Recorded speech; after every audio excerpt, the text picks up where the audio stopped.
জি ভাই। কি মোবাইল এটা? অপু ভাই। অপুর বলে ক্যামেরা সুন্দর। জি ভাই। আপনার ক্যামেরার কি অবস্থা? আলহামদুলিল্লাহ অনেক মোটামুটি।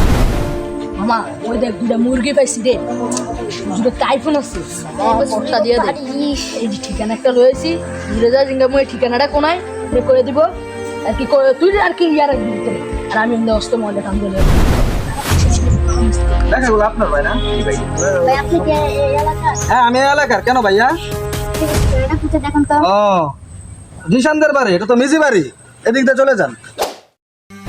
আপনার মোবাইলের ক্যামেরাটা তো অনেক সুন্দর মাশাআল্লাহ, কিন্তু ভাই আমার একটা ফোন বুঝছেন, ভিডিও বানাইতে গেলে পুরা ঘোলা, ক্যামেরাটা অনেক খারাপ, দেখবেন? জি ভাই। এই মোবাইলটা কোথায়? কত করেছেন ভাই? এই হানান ভাই, পোষায় কি ব্যাপার? ভাই ভাই তোমার পোষায় আরে আল্লাহ বাসা রাখছেন নাকি? আল্লাহ ভাই, মোবাইলটা তো এই পকেটে ছিল। হায় আল্লাহ, কোথায় ভাই, ওই আছে? সময় যে একটা লোক আসছিল অ্যাড্রেস জানার জন্য। আসুন তো, আসুন।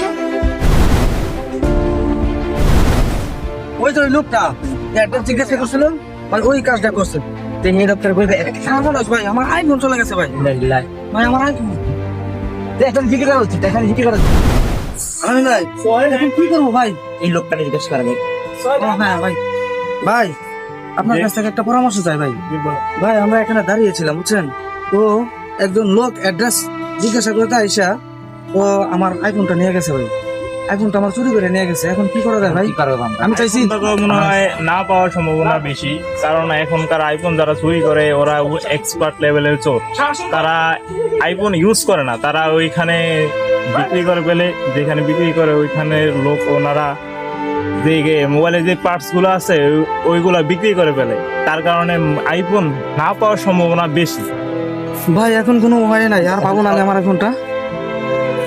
তুমি হয়তো ফোনটা চুরি করে ক্ষণিকের সময়ের জন্য আনন্দ পাইবা, দুনিয়া উপভোগ করতে পারবা, কিন্তু ভুলে যেও না কাল কিয়ামতের ময়দানে আল্লাহ তাআলা পরের হক কখনো মাফ করবেন না যদি ওই লোক তোমাকে ক্ষমা না করে। তো মানুষ সকল, তোমরা আখিরাতকে ভয় করো, আল্লাহ তাআলাকে ভয় করো।